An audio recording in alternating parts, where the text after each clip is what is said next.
We are so excited to host the Rankmakers Live Super Summit virtual experience on October 8th through the 10th. Now, you may be aware that we originally wanted to have this in person, but due to hotel restrictions because of COVID, we decided to pivot, and we actually saw a way to create a virtual experience like never before. If you are ready to truly maximize your potential, then grab your virtual experience ticket to Rankmakers Live 2020, and let's get you rocking.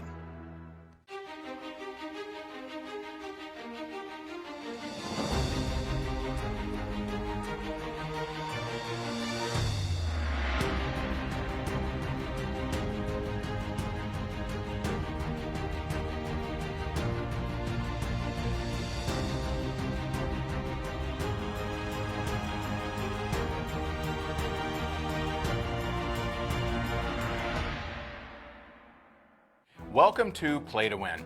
This show exemplifies the best of the Higdon Group.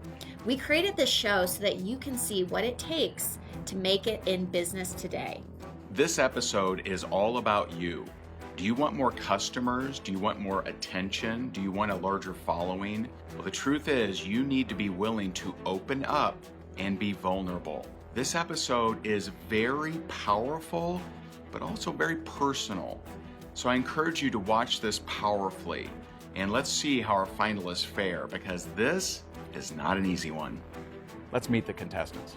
My name is Jordana Espinosa, and I am from Southern California. My name is Amy Marino, and I'm from Camas, Washington. My name is John Rankin. I'm from Clarksville, Tennessee. My name is Megan Dessart, and I'm from Astoria, Oregon. My name is Michelle McKenzie, and I'm from Scotland originally, and I live in Canada now. My name is Kelly Ray Light, and I'm from Orlando, Florida. My name is Janine Church, and I am from Pensacola, Florida. Hi, my name is Marta Omaha. I am from Florida. Hi, my name is Patricia Lackey, and I am from Blowing Rock, North Carolina. My name is Ryan Pinnell. I'm from Port St. Lucie, Florida.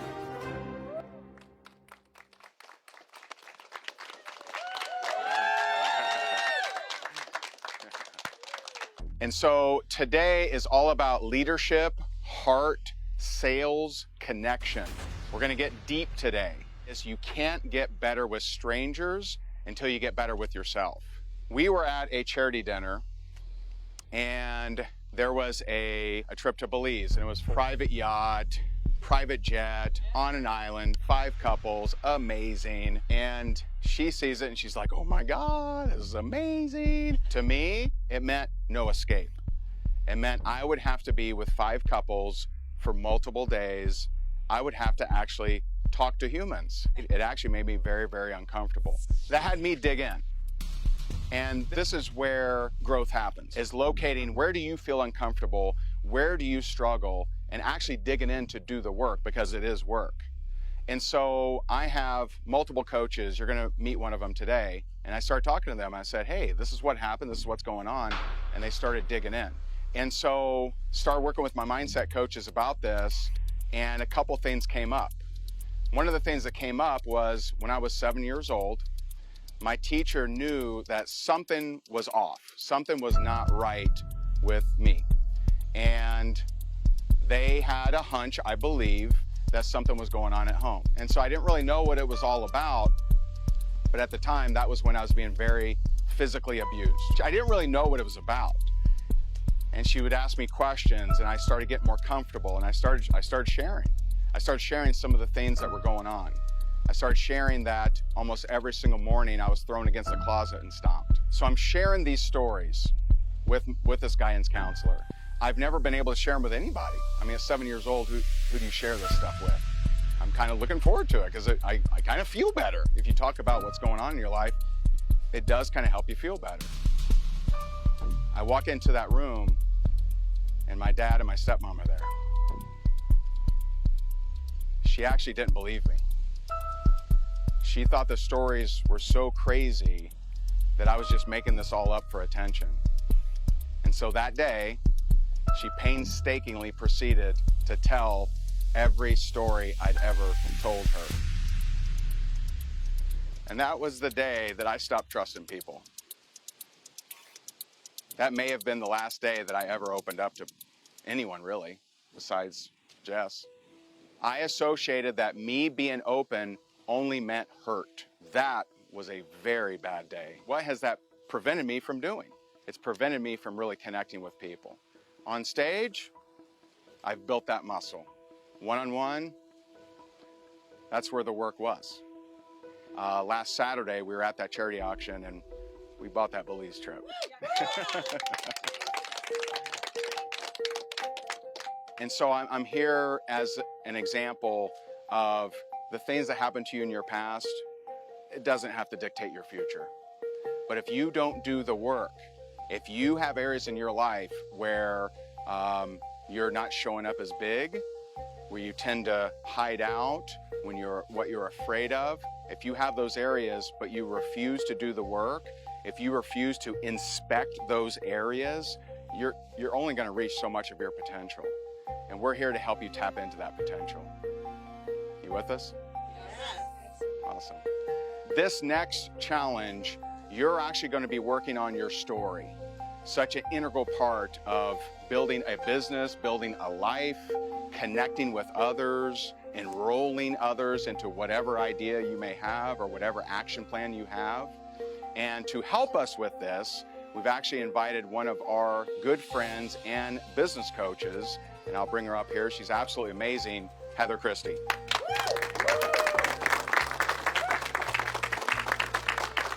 And why don't you share a little bit about yourself, Heather? Okay. My husband Paul and I decided to move down to Southwest Florida in 2004, and we concocted this plan on our honeymoon to quit our jobs and come down here and start our business. And when we got down here, we didn't know what business we were going to start. And when we found that there was a business for business coaching, we were just blown away. We were thrilled because that's what really unlocked our potential and our willingness to make that really courageous move and quit our jobs and come down here. Well, when I found out as part of the training for this business coaching business that I would need to be doing public speaking, I almost didn't do the business. Because you see, I was scared to death of public speaking back in the day. As it turns out, the way to really build the business and the model that we had was to run seminars, to do workshops, to put ourselves out there, to touch and move and inspire people to want to take action to better themselves. It was really about finding out what was at the core of the fear that I had in public speaking and breaking through that. So I want to be here as a support for you as you learn to tell your story and you do it powerfully. Storytelling is so incredible. It's the way that we get people engaged to want to take action. I am currently the chairperson for the National Speakers Association Chapter Leadership Committee, which means I am in a leadership role for all the other presidents around the country of their local state associations. So I've gone from the girl who didn't want to speak to someone who is totally committed to the speaking industry. It just goes to show that wherever you are right now in your speaking path is perfect, and you can go wherever you choose to go, because if you want to improve your results, you just have to improve you. Your results will always follow. So we brought another very, very special guest and coach for you. We've got James Henderson. Thank you for being here, James. And we asked James to come along as well. James is the incoming president of the Florida Speakers Association. Yay! Yay. All right. And James, I'm going to let you just share a little bit about your background and how you're going to support as well. Heather doesn't even know this, but they were talking about their fear of speaking. My mom's been telling me to shut up since I was about 3. My degree is in broadcasting. I wanted to be a sportscaster, so I've always been on camera and speaking and expressing myself. So I always wanted to be like Zig Ziglar. But my life pattern has been through the hospitality industry. And the hospitality industry in the restaurants is all about connectivity. You must be able to deal with people. We have great products, we've got a wonderful setting, but if the leaders and your people can't connect, then you can't grow in the hospitality industry. So it's all about connectivity.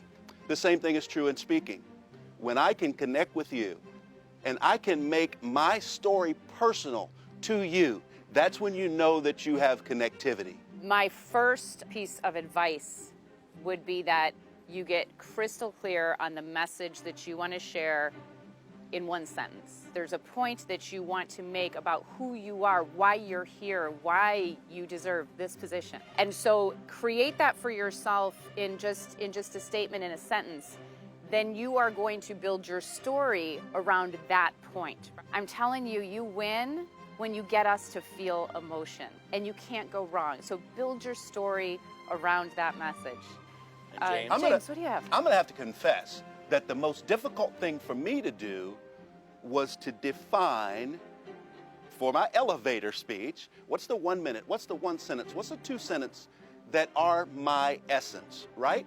Like, who am I? So for me, it's service. As a pastor, I'm in service. In the hospitality industry, I was always in service. The second thing, as far as the speaking is concerned, you have to take your time. Take your time and let people know that it is personal to you. Let them know that it is genuine. You want people to feel how you feel, or especially feel how you felt in that moment of your story, right? Because some of your clients, some of the people that you're speaking to have felt that way, and you want to bring them back to that. And that's very, very important as far as connectivity is concerned. These guys amazing or what? Yes. All right, give these guys a hand. We're going to do one-on-ones with each and every one of you to help hone that in and reel that in, and then you're going to be telling your story in front of the group. So start working on your story now, use their advice, and we'll be meeting with you shortly.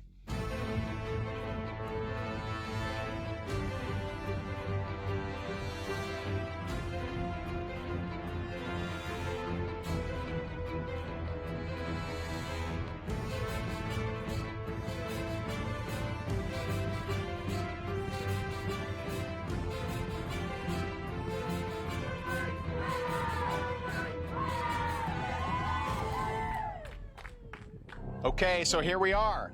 This is your speaking challenge, and this will be your stage. You're going to be delivering your story from this stage to all of us down there. And every one of you will be voting every single time. This is the question you're going to have to ask yourself. Would I want to work with this person? Whoever's delivering the speech. This means no, I would not. This means yes, I would. Very good. Very good. Okay? And I do want to point out, this is a competition. After this challenge, 2 of you will be released from this season of Play to Win. Good luck.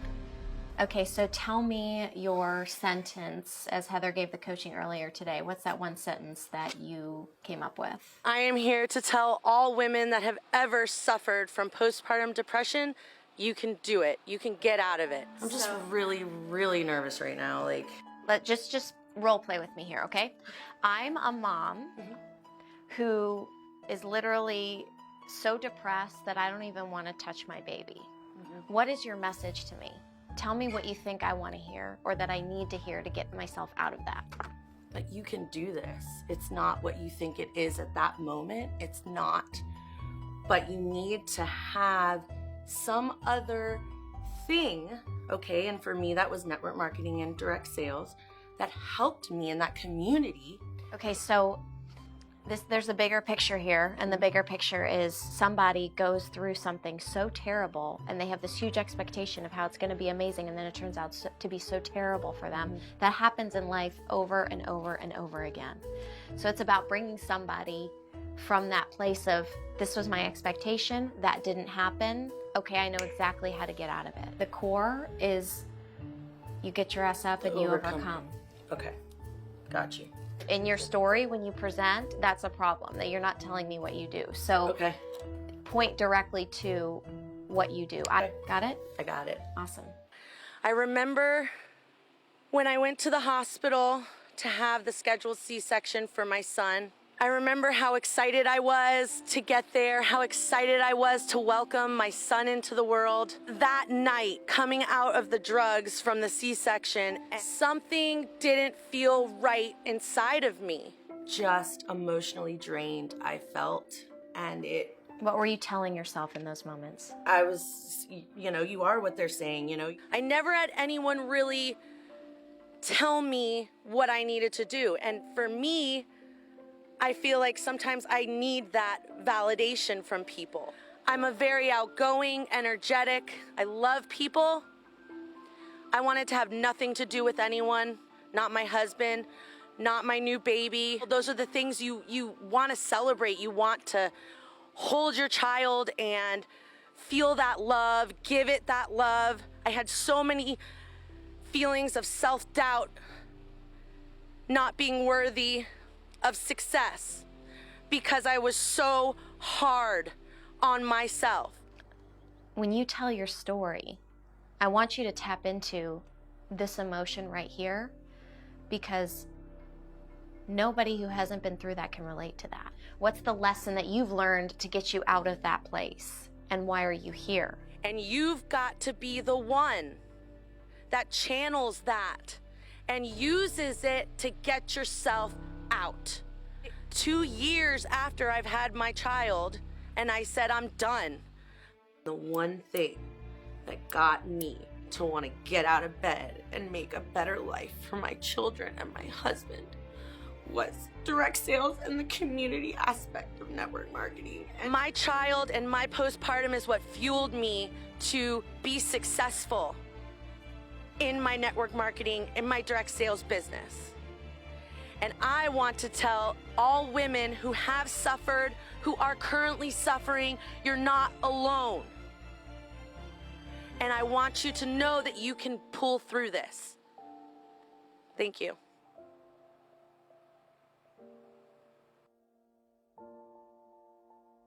You can come from a place of darkness and be something, but you've got to find the love in yourself first. What you got? When I first started my first business as a child, that gave me that passion to launch every other business idea that I've had that turned into something. When I was 13 years old, I had a dream of becoming a DJ. It all started at the high school or junior high school dance. The girls are on one side, the boys are on the other side. The room's jamming. But there was something I was noticing. One guy was controlling the room, and I wanted that to be me. 3 weeks later, I saved up every dime I had and bought $500 in gear. Okay. And then I was going to coattail it back that if you have your dream, you have to be willing to take that step to drive into that. Now get this, I had 28 subscriptions to Random House, Time Warner, and CDs coming in my dog's name and everything else. Let me tell you one thing, my dad was pissed. 28 accounts? How am I gonna pay for it? Guess what? I had a way. Rode my bike 13 miles to Port Jefferson Bowling Alley. 13 years old, secured my first gig. Teen night. For the next 2 years, I was DJing in front of 200 to 300 people. Built that into a career that spanned 23 years, get this. Allowing me to go into between 7 and 8 different companies that I bought and sold through that. I'm running into trying to transition into is how to tie it into the back end, to close it out and bring it in. I would just say, what are the struggles that you've observed? I observed this problem and I did this. So it's like I observed a problem. This is how I figured out to help people overcome that problem. Okay. There were so many of my friends that were trying to start a business and they couldn't go anywhere. They were stuck in design. They were stuck in logos. They were stuck in, what do I do with an attorney? Well, I have a gift, being able to go there and help people and get through the process in the beginning. We have repeatedly, over and over and done that. Now, I'm out there to help people across the world take their businesses from day one to get ready and get started. How do we do that? We're gonna maximize profits, improve strategic position, help you with your web design. All that in one house, taking you from your concept to deployment instantly. That's what I got, guys.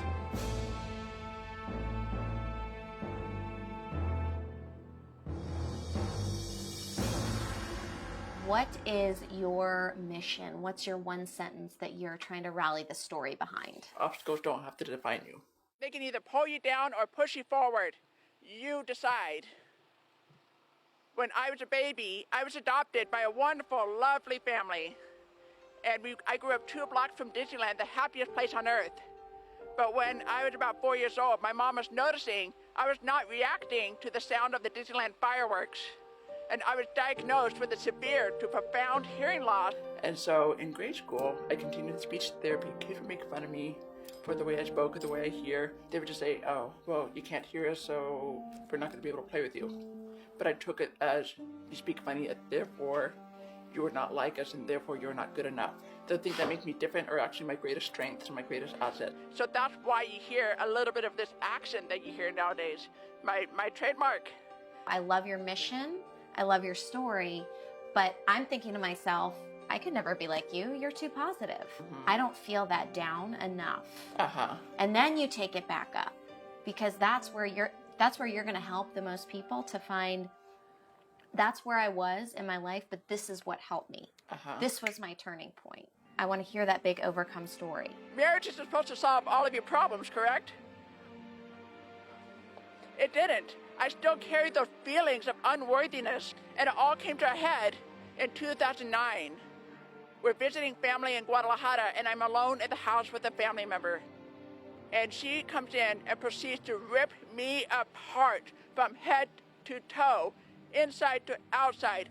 I'm not good looking enough. I can't clean. I don't know how to take care of children. I'm not good enough. I don't speak well enough.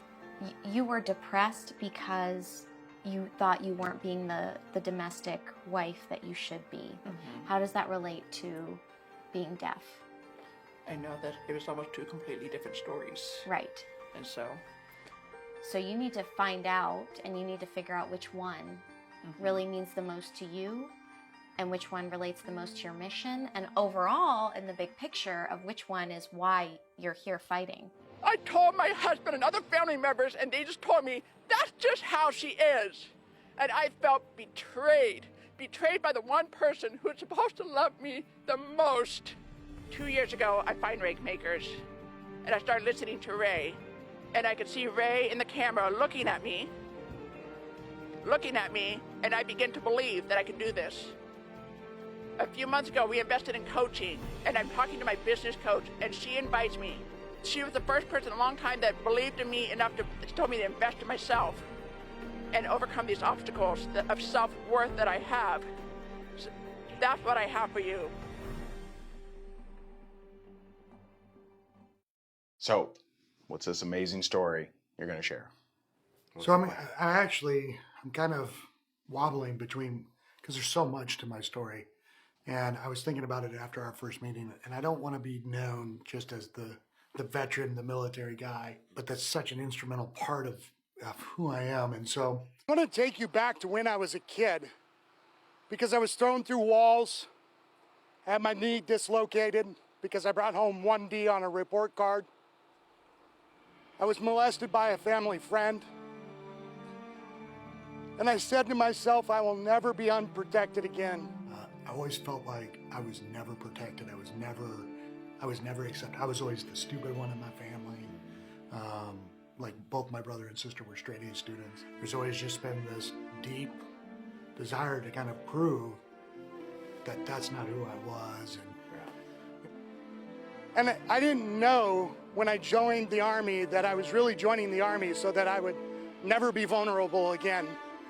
I didn't know when I was getting into the cage and fighting other men that I was doing it to prove that I would be safe. So the format for this sort of thing, and really stories in general, is here's what happened, here's how I have reacted, here's what we're doing now. And just connecting with people with the emotions of tapping into, what was that like, not feeling safe? That's the biggest struggle. Yes, it is. For us guys, for sure. I wanted to tell you like this, but I don't know. I've never met anybody who can do what she's done to me in 2 days. It's crazy. She's amazing. And she's not even doing it, digging for it. Yeah. Even now, this is I'm not used to that. Yeah. I wanted my kids to grow up and never have to have gone through that trauma. Coincidentally, ended up working for one of the most elite units in the world, and that unit's slogan is to bring freedom to the oppressed.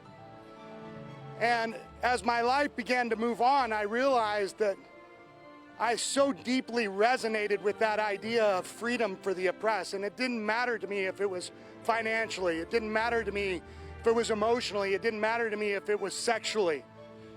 And in 2009, I found out that there are actually thousands and thousands of women across the world that are being captured and sold into sex slavery. I have a really deep-seated passion to help people get free because I wasn't free. Over the last couple of years now, my job in the military, training people how to come home and be safe, is going away. And I've been left asking the question, how can I take all of the things that I've done and help other people be free? But truly, when we look at the idea of network marketing, when we look at what we're doing, we are trying to bring freedom to people who want a different way of life. And I want to encourage you guys, regardless of what happens today, that you stick to that and you help other people so that they can be free in their lives.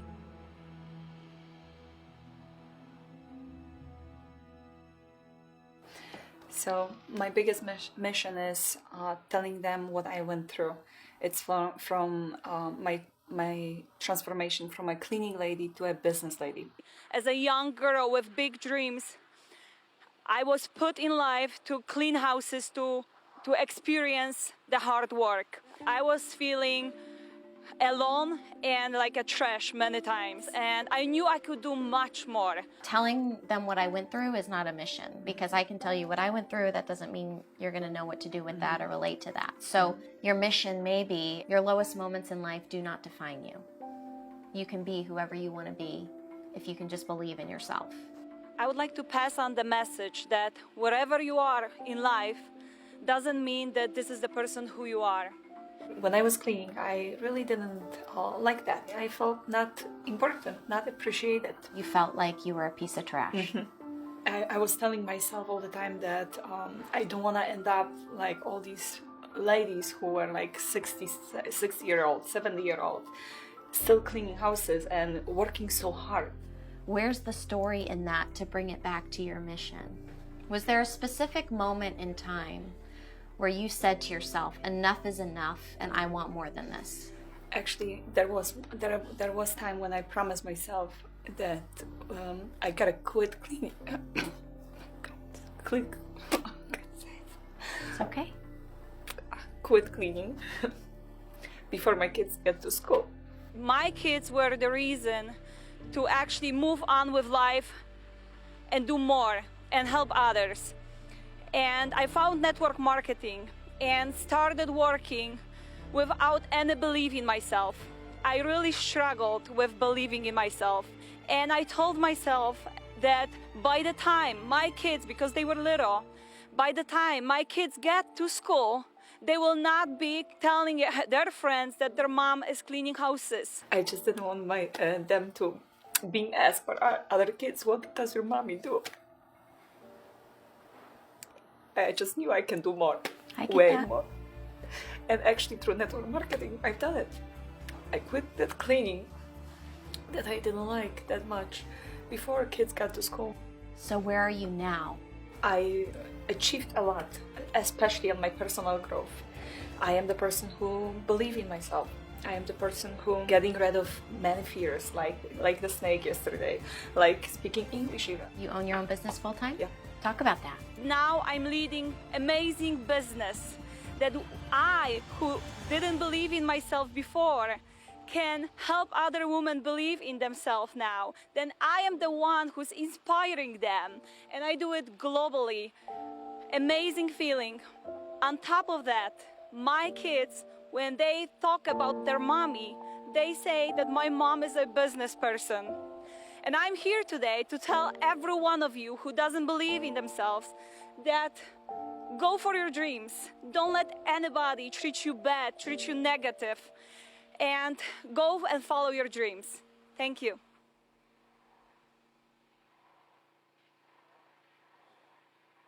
Tell me about your one sentence. Whatever you've gone through in life was meant to shape you into a powerful force for helping others. Okay, so tell me the story around that. My mom is not like other moms. She's a single parent. She lived a life of trauma. She really did the best she could. But that trauma got passed down to me. I can remember being like 10 years old.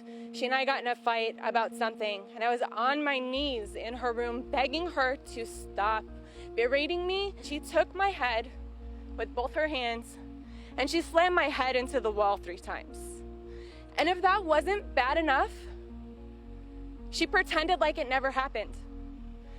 In college, I had to have her Baker acted, which is put under suicide watch, because she was threatening her life, and I was 90 minutes away and I couldn't get to her. And so what I thought was an act of love, of trying to save my mother's life, for her was the ultimate betrayal. She totally disowned me, and we didn't talk again for years after that. I felt like I didn't matter, and I just felt small.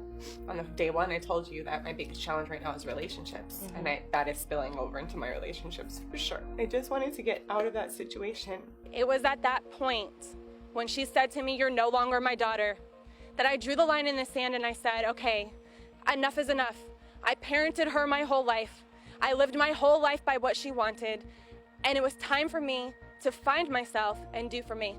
When you made that decision, what did you do? Threw myself into Reiki, meditation, mantra, mindset, and really just exploring.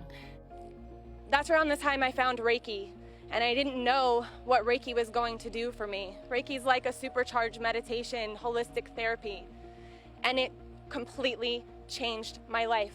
I dug in. I started uncovering those traumas. I started looking at them and learning how to love them, how to love myself, and how to find compassion for the whole situation. I want to transition your mission a little bit and try on. Maybe it's not about wherever you are, you can get to wherever you want to be. Maybe it's about whatever you believe about yourself is more important than what somebody else believes about you. That's powerful. And I'm here to let you know that no one's opinion of you has to define you. For the past 10 years, I've spent my life as a holistic professional with the dedication to help others, and I have helped so many work through their trauma as well, but I was not succeeding financially. A few years ago, I found network marketing, and that gave me a light. I saw a new possibility, something that could work with my business, but that would provide me something I never saw before. Then enter Rank Makers. I made the decision after graduating college and preparing for law school to go in a completely different direction and go back to school for massage. I became a massage therapist, and so why I'm here is these holistic therapies saved my life. They helped me to find myself. So I want to empower holistic professionals to help more people, but I also want to empower people to choose those options. Okay, I haven't heard a big like kapow, and now I did this with my life. And so how has loving yourself first improved your life so much that somebody would be inspired to do the same for themselves? Don't have to answer it right now. No, I do want to think about that. But think about it for out there. Sure, absolutely. Your story, in essence, has to prove your mission statement. Okay, great. And I was able to turn my business around. I was able to get into my own office space and to actually have clients flowing in and not be on this struggle. I guess to conclude it all, I'm here to show you that no matter whose voice is playing on that tape in your head, whether it's a parent, a teacher, or just society in general, that does not have to define who you are. You can find a vehicle for yourself. You can find your self-love. You can lift yourself up out of that and go out and create the life of your dreams. Thank you.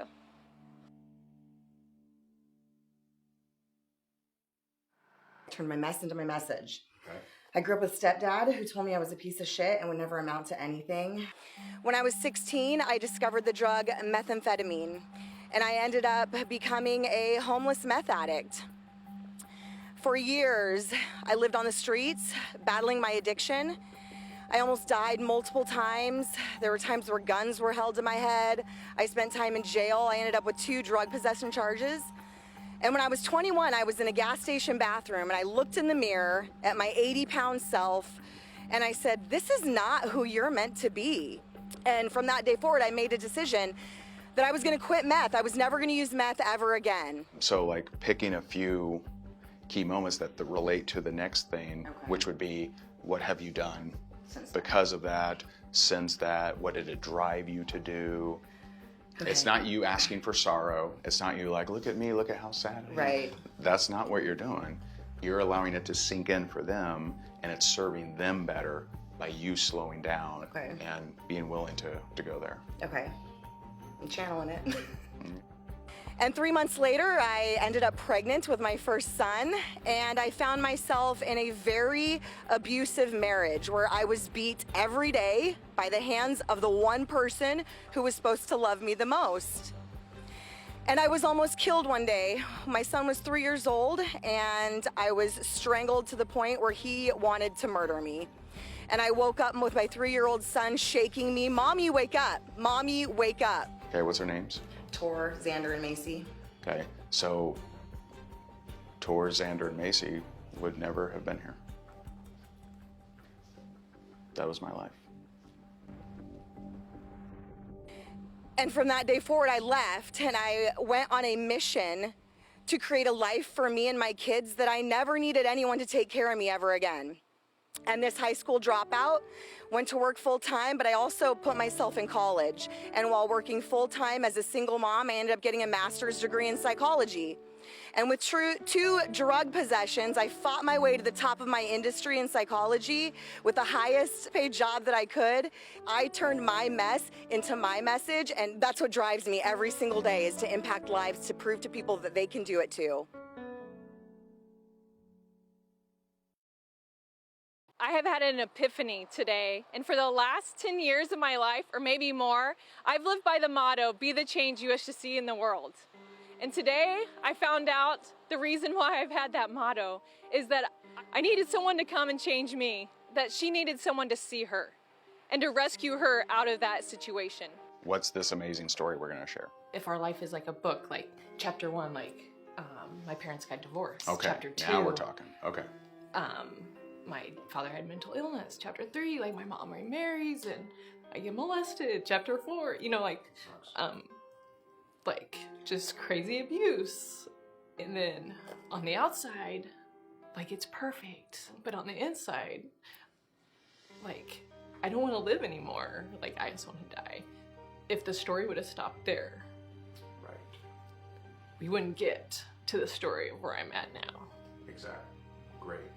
You wanted to become an empowerer because you maybe never felt empowered. I don't want to put words in your mouth, but something along those lines. Through all the different challenges that she has faced in her life, she has lived her life to not just say words that are just these lofty things about impacting people or making change, but like I live my life to want to impact people, to rescue those people from people not really know what was going on the inside, to like having an encounter where I had a father who saw me for who I was and realized that those things that happened to me did not have to define me anymore.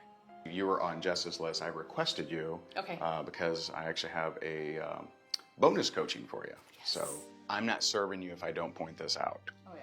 You didn't like how I talked yesterday about you, okay? Often people deflect by, I don't like what this person did. What's wrong with them? You know what? He called her a liar, which I didn't. Right. Right? Because of my pain, like, it's like, you're a man, it's like intimidating or whatever. It deflected to you because I didn't even remember that Jess said it. I never said it. She Right. said it 3 times. So see, like, I have lived my life to create change. I had someone ask me this question once, Amy, why not you? And from that moment on, every situation that rises in me that this isn't okay, I want to bring change to it. So the reason that I got into network marketing was we just wanted more finances. But what it's provided for me was actually to be able to have the income to be the change. And so whether it's rescuing kids out of child sex trafficking to doing foster care. And so I just want to ask you, the things that have happened in your life, let it propel you to ask you the question, what do you want to do about it? And will you be the change you wish to see in the world?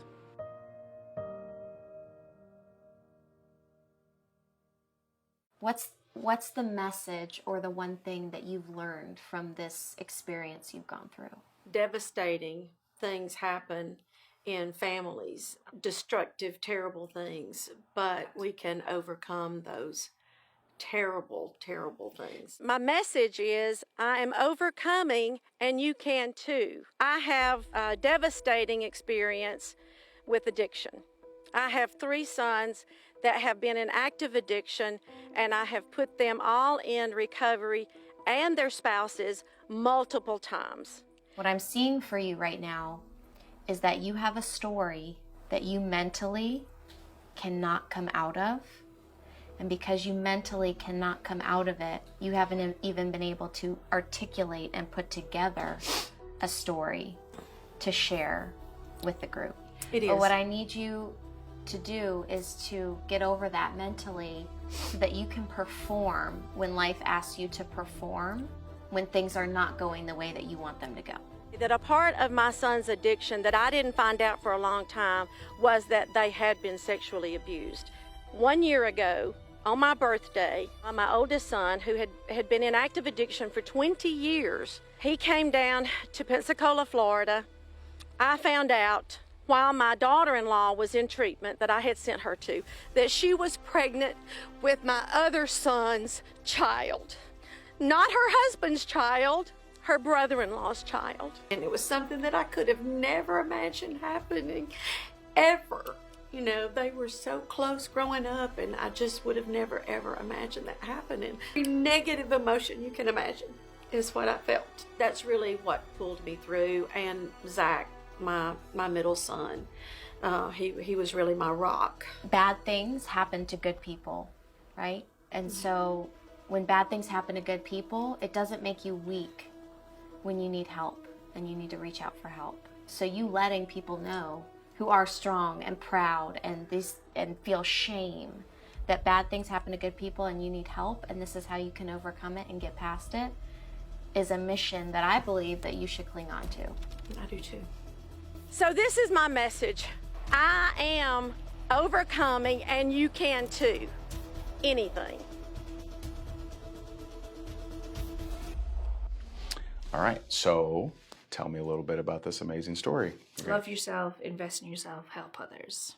The parts of the story that I want to share is that I grew up very poor. I remember when I was about, I think 4 or 5, like walking 2 miles on an empty stomach because we didn't have any food in the house. We walked 2 miles home, still on an empty stomach because we didn't get any money. And I still remember that now, all these many, many years later, because I vowed at that point that I didn't want to live like that. I didn't want my children to live like that. I was going to work hard and I was going to make it out of that. I'm here because, you know, I want more for me, I want more for them, and you know that this is part of the journey. Talking about the childhood, are you able to tap into that emotionally and able to talk about that? Because that's what's going to connect the audience. Sometimes my emotions take over, and I don't want to let my emotions get the best of me in the moment. Because I was not always this fabulous creature that you see right now. I grew up feeling unworthy, unloved, because my parents had abdicated their responsibility to me and my brothers. I felt like I had no voice. I felt like I had to be seen and not heard. And so I overcame a lot of issues, but some issues reared their head after I had my own children, and I realized that I had some unresolved issues. When I was younger, I was always told to be seen, not heard, and be quiet, and don't ruffle any feathers. And the one thing I was always scared of was disappointing my dad, and oh, here we go, the emotions. And so when I did disappoint him, the fact that I was sharing my story of overcoming struggles, at that point I thought, well, what am I scared of? The worst thing's already happened, so why not using my voice? I promised, I was like, anytime I get a chance to use my voice, I'm going to. Having never thought I had a voice to now wanting to use my voice for the reason of helping people. There's connecting and also connecting and helping. We have to relay that emotion to connect people for them to see your vulnerability. That is what's going to get them connected. But we also have to end in hope. So I started to get into this personal development, and I started to overcome some of those issues. Thanks to the coaching that I had with the Higdon Group, I realized that actually I had survived that and I could survive this. And so that was when the moment that I realized I have this voice and I have to use this voice. And so that's why I'm here. I am here to teach people to love themselves, to love yourself. Invest in yourself and help other people, because it's no good just doing it for yourself if you don't turn back around and you pull the next person to come up with you. And that's what I'm here for.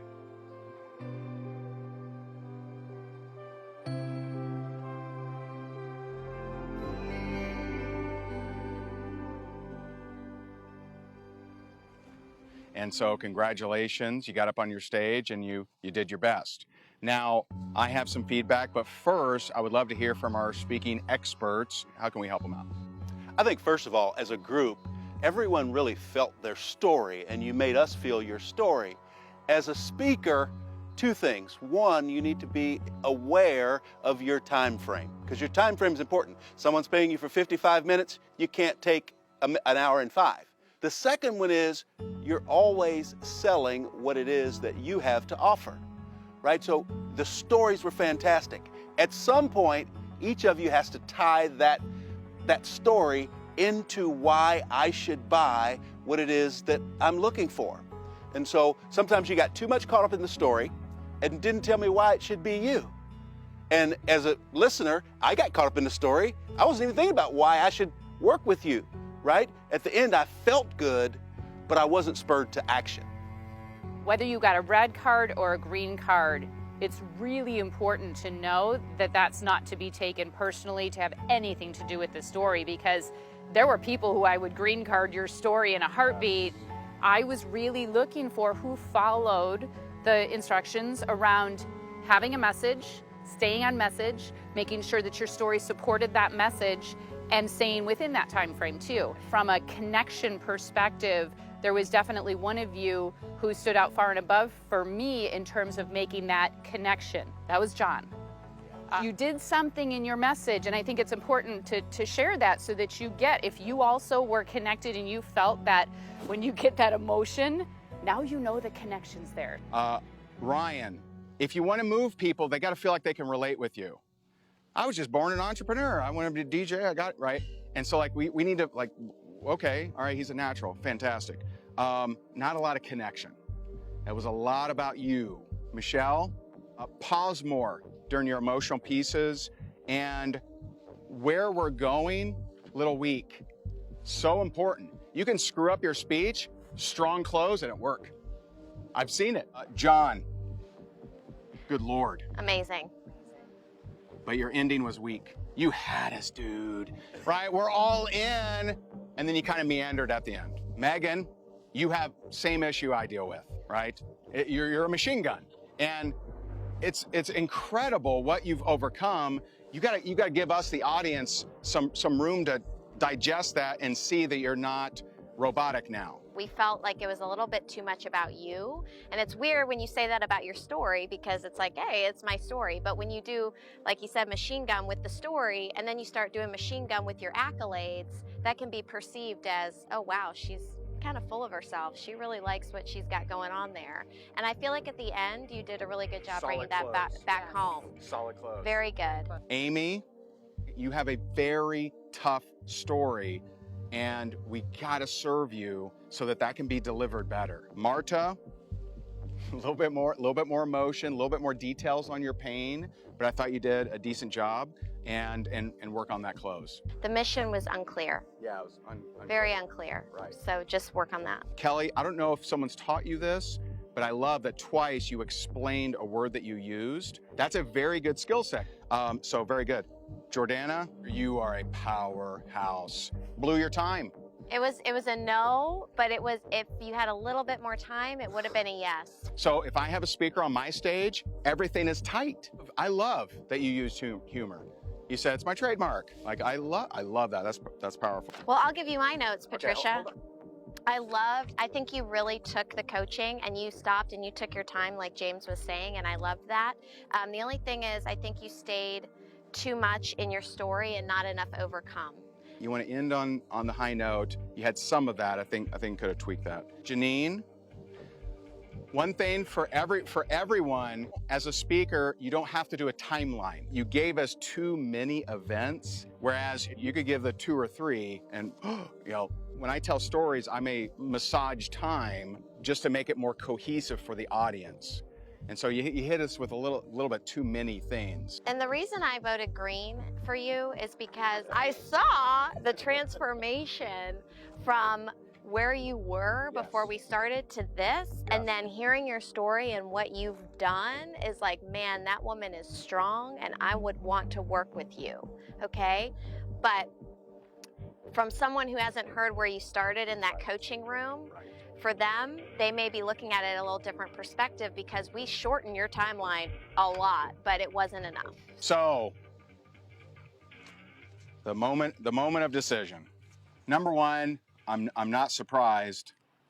John. Very nice. Very nice. And this is tough. We love each and every one of you. We're rooting for all of you. But according to unanimous decision and the vote, the 2 that will be leaving us today are Amy and Janine. I've already won. Yes. Let me tell you. Great. I Great. am a winner. Great. I love you. Awesome. Love you guys. Love you guys. And you guys aren't done. Where did Jess go? Oh, right here. Thanks. That feedback. Man, you guys are amazing. Awesome. Appreciate it. This is an exercise for you. This is not a challenge. You're not going to be graded. This is 100% for you. And this is where you're going to write a letter to someone, might be living, may not be, that hurt you. Someone that impacted you in a negative way, that you may need to forgive. And I want you to understand this is not for them. This is for you. For me, this process is what shifted my entire life.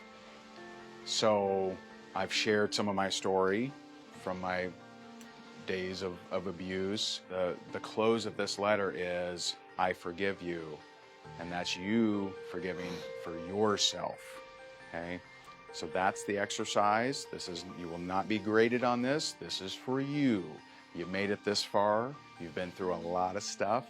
You've jumped through every hoop we've given you.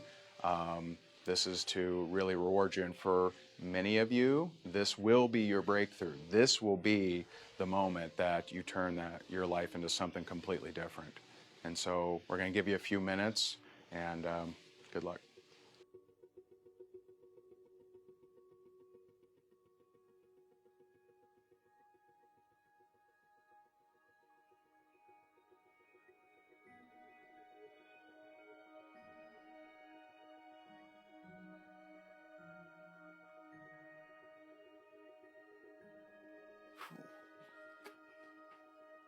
This was much easier to write than to read. Jen, 22 years later, I find myself in a life-changing week. I know our marriage wasn't all bliss, and I know that many of my own failures led to the failure of our marriage. But today we were asked to, for our own benefit, to forgive somebody. For our entire marriage, I felt used. I loved you. I felt like I was not enough for you over and over and over. These feelings spread to poison in our own relationship, and it spread from me to even our kids. I need yours and their forgiveness for allowing that. As we moved into the divorce, there were so many lies and abusive things that took place and continue to take place even today, and the blatant disrespect and poisoning of the kids against me has torn my heart apart. I love them, and in many areas, I do what I do for them. I want to forgive you today for everything that's happened. I want to release you from the prison that I created and let this all go, and with all the forgiveness that I can offer.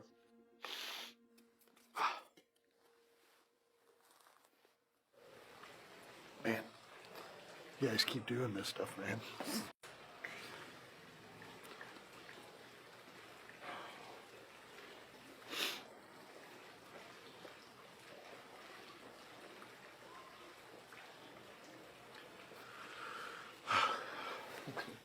Dear Dad, I just want you to know, I just want you to know that you not being around when I was young, and I needed my dad to back me up, be there for me, and, you know, be Daddy's girl. You weren't there. I know you had to work so that we could live the way that we lived. But when you were around, you made me feel like I was never enough. And that I needed to work to get your attention and your affection. And it's been really hard for me to feel worthy to do anything. But I want you to know,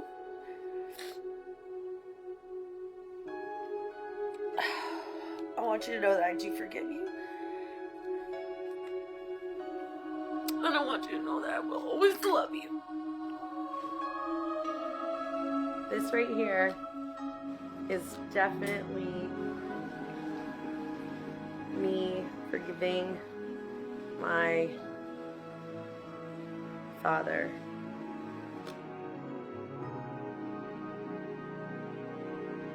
Feels real good. It's a great release. Dear Dad, this is so hard to bring this up here, but when I was young, I saw very hard situations in the house that terrified me. You don't even know I was aware of it. I remember you showing up at home completely drunk, but I was scared, hiding in a side room, just to let you know it hurts. And I remember forgiving you and forgiving myself. I love you for what you have done to me as a father and forgiving you all the mistakes you have done to us. Marta. Many times in life, things are holding us back, that we cannot move forward in life. It's time to forget about it and let's move on.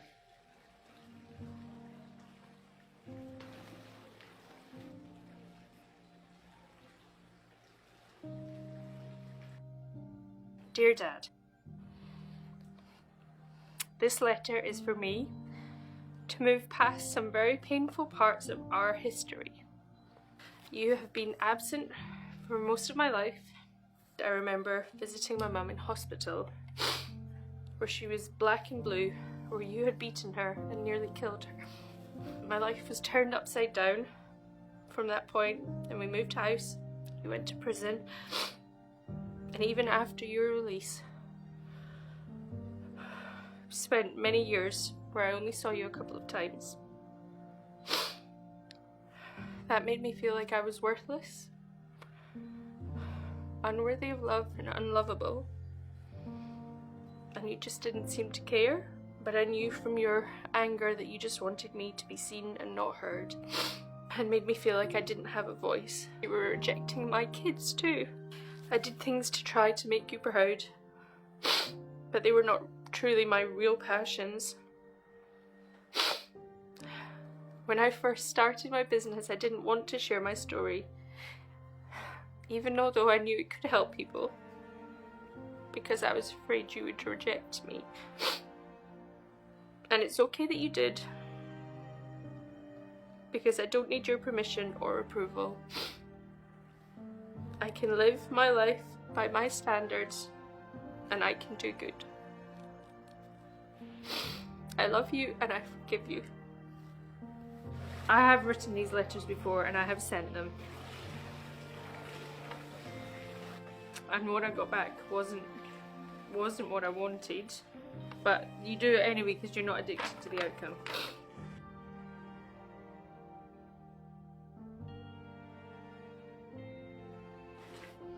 Dear Dave, I was a 10-year-old girl when you married my mom. I was a straight-A student, a dancer, a competitive gymnast. I had big goals and big dreams. It started with every day telling me I was a loser. Every time I said that I was going to be in the Olympics or that I was going to be a singer and a dancer, you yelled that I was a piece of shit, that I would never amount to anything, that I was going to end up a drug addict with 10 kids living on the streets. By the time I was 14, I felt worthless. I was never good enough, no matter how hard I tried, no matter how many straight A's I brought home, how many gymnastics medals I brought home. I wanted to escape so badly. I became so depressed, and no one tried to help me. When meth was introduced to me, I found my escape from my pain. You physically and mentally and emotionally abused me during a time when I needed a positive father figure in my life the most. But Dave, I forgive you. I truly do forgive you.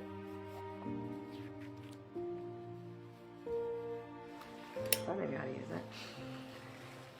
Dave, I forgive you. I really do.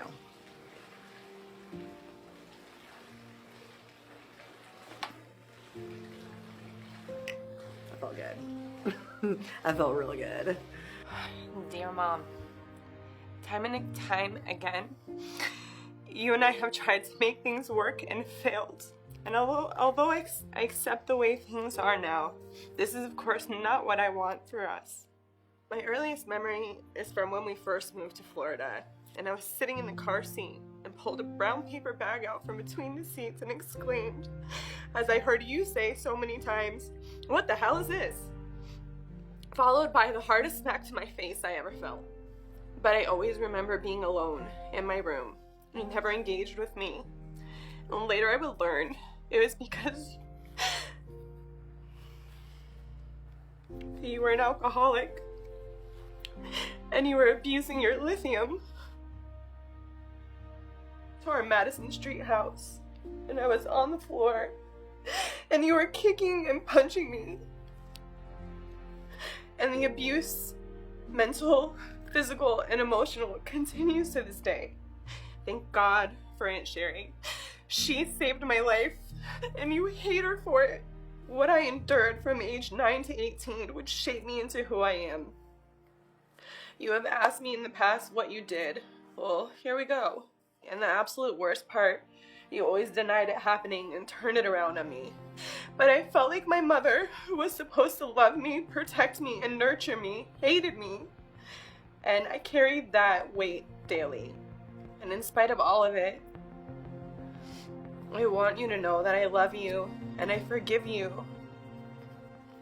I hope that you get some help for yourself. And I hope that you're safe and happy. This week has been a week of breakthroughs, and I have gotten past so much of my shit. And I'm grateful to burn this, because with this, I'm done. I'm letting go. I'm never going back to this drama and this bullshit. So, goodbye. Whew. Goodbye. Thank you, guys. Dear Tia, I wanted to take a few moments to write to you about how you impacted me and hurt me intentionally, ripped me apart from head to toe, inside to out. And you told me that I wasn't good enough, that I wasn't pretty enough, I didn't come from a good enough family, that I wasn't good enough for your nephew, that I wasn't a good enough mom, that everything about me was wrong. You immediately brought back to me every single insecurity I've ever felt in my life. You made me feel worthless, because that incident would come back to me over and over again. But I'm done with that now, and I release that pain. I forgive you, Tia, and I love you. Love, Jordy.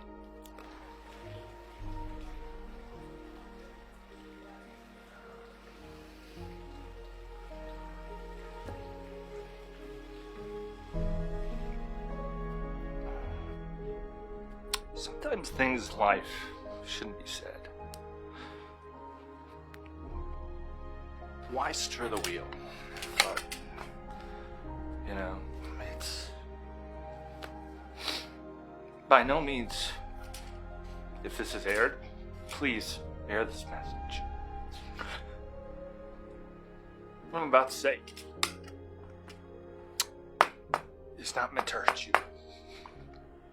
You didn't know any better. And it's not your fault. Mom, on the day of what was close to Easter in whatever year it was, because I can't recall, living in Bowling Green, Kentucky, I was a young boy, ready for a baseball game. To this day, I do not know what caused this. But being taken to a hospital, then transported to a Rivendell psychiatric facility, and becoming a product to stay for 28 to 38 days. The fear that I had that first night was so overwhelming. I was so scared at that young age, being made to sleep in a hall stripped of everything common, and being on an institutionalized suicide watch with a stranger 2 feet from me. I'd never in my life would or ever have thought hurting myself. Every night sleeping with a belt in my hand, because I knew the kid sleeping next to me had stabbed his mother. What the was I? To this day, I truly feel I was used as a pawn in your and Dad's divorce. Dad instantly flew from New York to get me out. This deep damage has caused me major trust issues throughout my life. Thinking of how many guy friends I have that I don't really have. I know you had no clue how much destruction or one simple act can cause. But I forgive you and will love you always. Your loving son, Ryan. My mom and I have a good relationship. There's no issues there. That I've always had a good relationship with my mom, but this one event in my life has caused major harm. So that's why I say sometimes you just don't need to roughen the feathers and cause other people damage. Please, if you air this, aid on that side of caution. That's all I get. Wow, how powerful was that? I am so proud of each and every one of these contestants. They were vulnerable, they played big, and they also, since the show, many of them have completely changed their life. And I hope that you get the lesson here. And the lesson is when you're willing to address, but also release the past guilt, resentment, hatred, and you're truly willing to forgive those who unjustly trespassed on you, those who unjustly maybe even took advantage of you. When you're willing to release that, you have the possibility for a whole new life. You know, I hadn't seen my father in over 13 years, and when I truly forgave him, my life turned around and my life changed. I hope you get that lesson and perhaps look at your life and find out and determine, is there anyone that you need to forgive? Because that may be the one thing that's holding you back.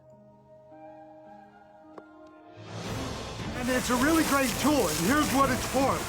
Using this has helped me propel my business to the next level. And that was the most fun I've had in years. I don't know about you. A healthy mom gives the baby a better chance. We are going to have you design a campaign around raising money for the March of Dimes. Paper spray free. Wait, who? How many of these do I have to take? It's a show. We're all on a show. You guys ready? Hoo-ha! Give us from the heart what you got. All right, here we go. You ready? We're gonna go live. That's gonna be tough to beat, isn't it? You're gonna learn Polish. Which means this would have been the diaper that she wore. Based on everything that you've seen, here you go. You're the tiebreaker. So, congratulations. And, oh yeah, aren't you supposed to... Oh. We are so excited to host the Rankmakers Live Super Summit virtual experience on October 8th through the 10th. Now, you may be aware that we originally wanted to have this in person, but due to hotel restrictions because of COVID, we decided to pivot, and we actually saw a way to create a virtual experience like never before.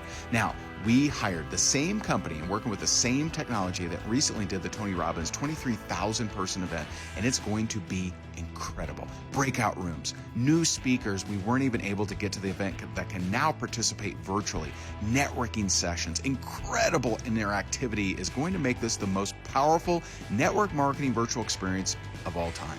We are so excited to help you take your game to the next level. Now, you may know that in the last 2 years, our Rankmakers have brought in 202,124 new customers, 48,037 new reps, and achieved 9,175 new rank advancements. But we know this is the event that's going to skyrocket those numbers. We want to help you not just navigate how to grow your business now, but truly thrive and take it to another level during these times. This virtual summit will help you take on the new world and create new social media strategies and sales techniques to take your business to the next level. Just the genuine nature of all the information that's being given. Just understanding that the people that are getting on the stage are giving you information to be able to go out there and help people, to be able to go out there and change some lives. I've been playing way too small, and I think it's because I'm actually a little bit uncoachable. And so now I know what I need to do to step way out of my comfort zone and stop acting like I know everything. You got to invest in yourself first, because you can't go out and help people if you don't know what you're doing and you don't know how you're doing. I've been at Rankmakers for 3 months, and in those 3 months, I've quadrupled my commissions and qualified for 3 monthly promotions, totaling $1,500 in bonuses. So I cannot recommend Rankmakers enough. It has made all the difference in my business. We have world-class speakers, including Chalene Johnson. You know, you have to be passionate about something, but not so passionate that you disregard really good advice and logic. Pete Vargas. I believe every time that you get on a stage and you speak, your business will grow. I really believe that with my whole heart, because I've seen the impact that stages have had. And even several surprise speakers that we will continue to announce in the coming weeks ahead.